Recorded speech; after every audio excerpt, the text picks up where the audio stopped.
My parents separated when I was 5 or 6. I saw my dad consistently for a little bit after that, but as time went on, it was less and less. It was lonely growing up as an only child, and your whole family lives in Texas, so it was really just me and my mom.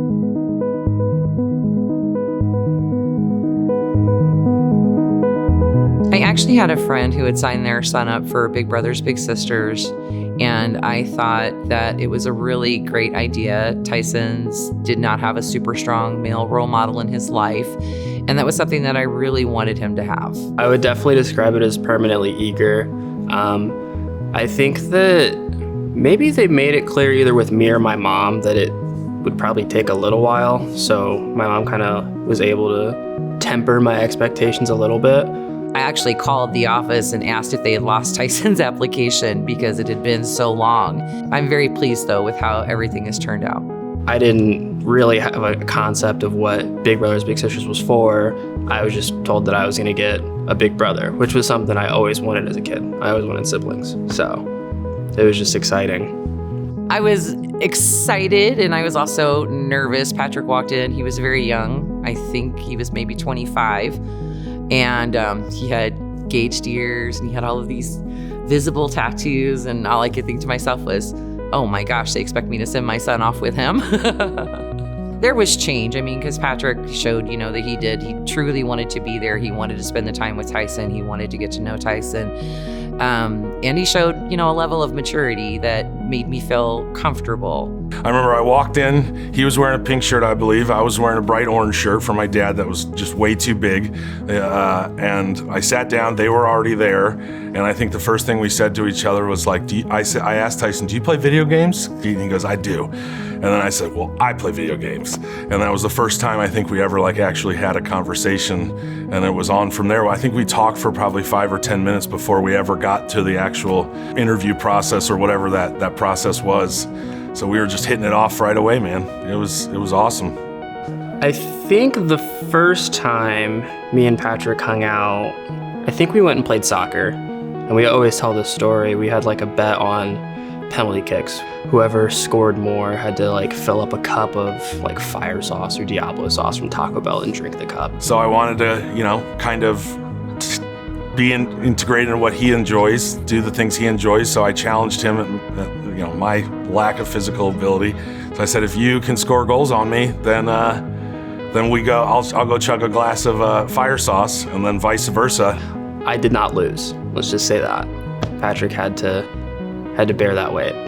I think I didn't score a single goal. I'm pretty sure I didn't even get close to the goal. And then he scored every goal on me, because whatever.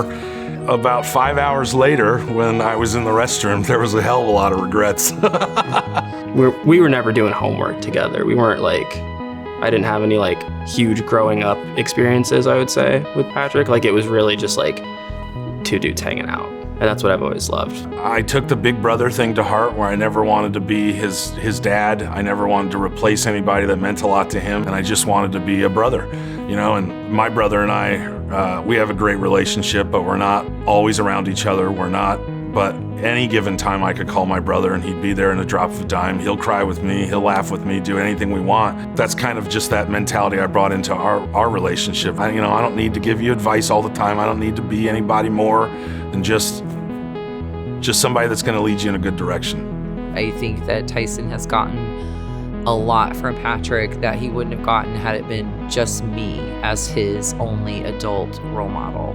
There was definitely a part of Tyson's heart that hurt from his dad.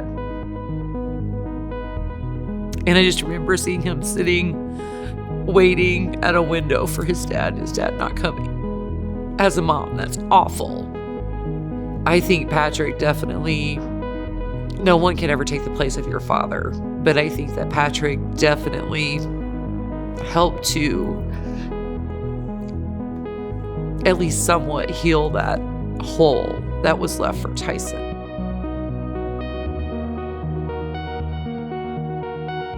When I was 8 years old, my brother passed away. He was 18, just graduated high school. The night prior to, was arguing with him because I was 8 or 9 or whatever, and just thought he was a butthead at that time. So I never actually got to like say much to him after that. Like I was woken up at 5 or 6 in the morning by one of his friends or something along those lines that knocked on our door and told my parents what happened. I don't know if it like shaped who I am consciously, but like subconsciously for sure. I mean, I think that's why my little brother and I mean, because the same thing that Tyson and I are, I think we're spitting images with my brother, in that I know what it's like to lose somebody that you really enjoy. That really means a lot. Oh, shit. That really means a lot. And I just want to be that for those dudes, you know what I mean? For both my little brothers. So I think I've been matched with Patrick for like half of my life. So you do a lot of growing up. So, you know, it used to be tokens and tickets, or, you know, going back to his house playing video games. Now maybe you go over, hang out with Sebastian, hang out with Patrick. Every now and then we'll have a beer, watch a football game, you know. It just changes as you change. And moving forward, I mean, me and Patrick have been graduated from the program for 2 years. So I don't think that really anything is going to change drastically in the future. I think we're just going to be friends. That's how it's been. We've been friends. We've been constant in each other's lives. And I think that's just how it's going to stay. Like any sibling does, like any family member does, you stay in contact and you just make sure that no matter what day it is, Monday through Sunday, that love is there, that admiration is there, that understanding is there, and that's going to be that blanket that he's going to have for the rest of his life, that I will definitely be there. Whatever path he's on, I'm 100% on board and following.